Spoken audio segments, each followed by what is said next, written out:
안녕하십니까. 11월 1일 종목 정리하겠습니다. 오늘은 뭉쳐야 산다. 온라인, 오프라인 통합을 하고 있고 할인점, 슈퍼, 편의점도 통합을 시도하고 있는 회사입니다. 이마트고요. 먼저 종목을 정리하고 요약하고 본론으로 들어가겠습니다. 이마트는 1993년도에 대형마트를 시작했고요. 한국의 대표적인 유통업체입니다. 지금은 이마트24, 에브리데이, 그다음에 트레이더스 등 오프라인 매장하고 우리 쓱닷컴이라 부르죠. 쓱닷컴하고 지마켓 등 온라인 마켓으로 나름 시장에 대응을 하고 있습니다. 최근 10년간 매출이 꾸준한 성장에도 불구하고 영업이익은 굉장히 낮아지고 있습니다. 1인 가구 증가와 그에 따른 쿠팡 등 온라인 경쟁자의 성장이 주요 발목을 잡는 원인인 것으로 보이고요. 당사 주가도 2011년 상장 당시에 30만 원 정도였는데 지금은 최근에 68,000원까지 내렸습니다. 이에 대한 대응으로 당사는 온라인과 오프라인 통합하는 신세계 유니버스 클럽 등 그런 서비스를 제공하고 있고요. 그다음에 이마트24, 에브리데이 대표를 통합하는 통합 대표 체제로 인해서 경쟁력 확보를 위해 노력하고 있습니다. 이러한 경쟁의 결과는 더 시간이 지나봐야 알 수 있을 것 같고요. 현재 생존 게임인 만큼 주가는 단기간에 상승 추세로 오르기는 쉽지 않아 보입니다. 개인적인 생각으로는 단기적으로는 약 300일 이평선까지는 일단 수렴할 것으로 기대를 하고 있습니다. 사업 내용 먼저 보겠습니다. 이마트는 크게 유통, 그 다음에 호텔, 그 다음에 음식료, 그 다음에 건설업, 그 다음에 IT, 기타 부문으로 되어 있고요. 주요업은 이마트, 에브리데이, 이마트24, 쓱닷컴, 그 다음에 스타필드 등 74.6%를 차지하고 있습니다. 주요 매장은 이걸로 되어 있고요. 그냥 호텔이나 음식료, 건설 이쪽 부분은 비중이 그렇게 크진 않습니다. 이마트 사업 위주로 보겠습니다.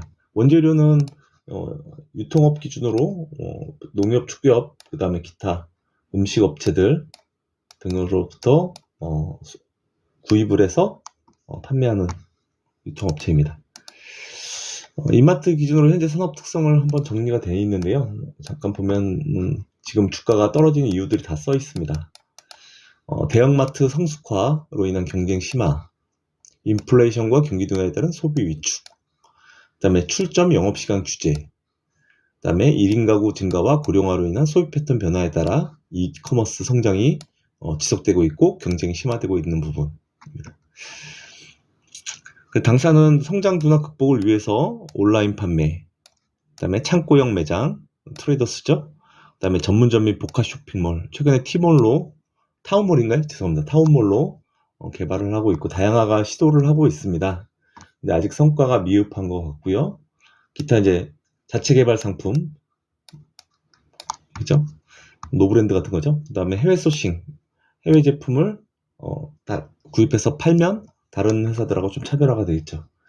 이런 걸 통해서 어쨌든 가격 경쟁력을 확보하려고 노력은 하고 있는 것으로 보입니다. 이커머스 성장을 잠깐 언급하면 사업 보고서 나온 얘기를 보면 일단 22년 기준으로 약 206조 원으로 2017년 대비 약 5년 만에 2배로 성장을 했다고 합니다. 물론 그 이전에도 계속 성장을 해왔겠죠. 그리고 그 중에서 이제 오픈마켓 쪽은 성장을 주도했던 부분인데 이쪽은 오히려 이제 성장률이 좀 감소하고 있는 분위기라고 하고 있고요. 대신에 모바일 쇼핑 비중이 굉장히 커지고 있다고 합니다. 전체 온라인 쇼핑 중에서 4분의 3이 모바일 쇼핑이라고 하고 있습니다. 이렇게 시장이 변하고 있는 거죠. 당사 같은 경우는 오픈마켓에서 지마켓으로, 그 다음에 기타 모바일이나 이런 쇼핑몰에서는 ssg.com, 쓱닷컴이라고 그러나요? 그걸로 대응을 하고 있는 상황입니다. 그리고 신세계 유니버스 클럽은 올해 6월 달에 출시가 됐고요.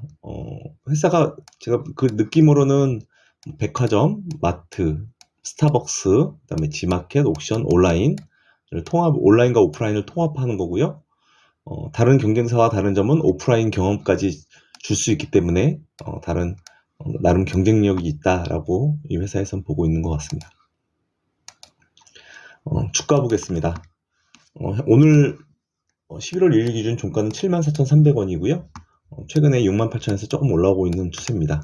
시가총액은 2조 712억 원이고요. 외국인 지분율은 25.06%입니다.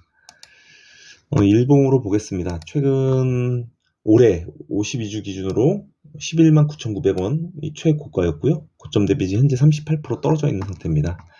최근 10월 달에 68,000원 최저점으로 인해서 살짝 고개를 들고 있는 모습입니다. 월봉입니다. 월봉으로 보면은 52주가 아니라 이건 10년 내 최저가를 최근에 보여줬고요. 최고가는 30만원대. 이 회사가 2011년에 상장됐거든요. 그러니까 상장 이후에 20에서 30까지 가고 30만원을 고점으로 지속적으로 하락 패턴을 보이고 있습니다. 주요 변곡점은 30만원대, 그 다음에 약 19만원대, 그 다음에 11만원대 정도가 주요 변곡점으로 보입니다. 이 회사는 2011년 상장이 된 게 상장됐죠. 그러니까 신세계 대형사업 마트버 사업부로 분사했고요. 2020년에는 대주주 변경이 있었습니다. 이명희시에서 정용진으로, 그다음에 2021년에는 지마켓, 스타벅스 등을 인수하였습니다. 수급 보겠습니다. 최근 1년간 수급을 보면 외국인은 올해 초까지 좀 사다가 지속적으로 팔고 있는 모습이고요. 기관은 팔고 사고 팔고 다시 지금은 최근에는 좀 매수하고 있는 것으로 보입니다. 네, 그림으로 보면 기관 매매 동향하고 주가하고 좀 상관관계가 큰 것 같습니다. 그래서 지금 보면 최근 1년간 기관과 외국인이 순매매 동향 보면 외국인이 약 74만 주 순매도고요. 지분 2.6%를 팔았습니다. 기관은 18만 주 순매도. 하지만 다행히도 최근에는 기관들이 매수를 하고 있는 게 눈에 띕니다. 매출이익 자본 배당 보겠습니다. 당사 매출입니다. 2011년도에 8조 원 정도였고요. 작년 기준으로 29조 원. 내년에는 30조 원이 넘을 것으로 기대를 하고 있습니다. 그래서 매출은 한 번도 역성장 없이 아직까지는 꾸준하게 성장을 보이고 있는 상황이고요. 그에 반해서 영업이익은 꾸준히 낮아지고 있습니다. 아까 주가를 보셨지만 월봉하고 거의 비슷한 그림이고요. 어쨌든 하락 추세가 이어지고 있고, 이 당시에 영업이익률이 6.9%였는데 작년 기준으로 0.4%까지 아주 급감을 한 상황입니다.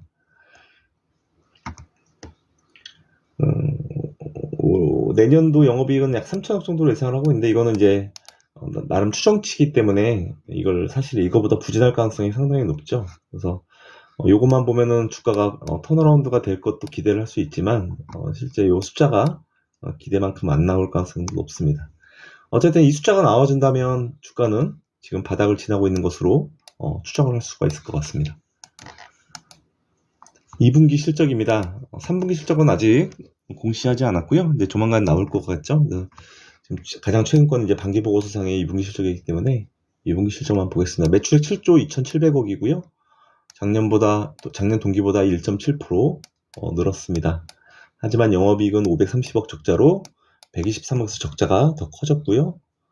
반기순이익도 1,031억 적자로 작년에 631억보다 적자가 더 커졌습니다. 실적 그렇고 반기 누적 영업이익도 393억 적자로 작년보다 적자 전환된 상황입니다.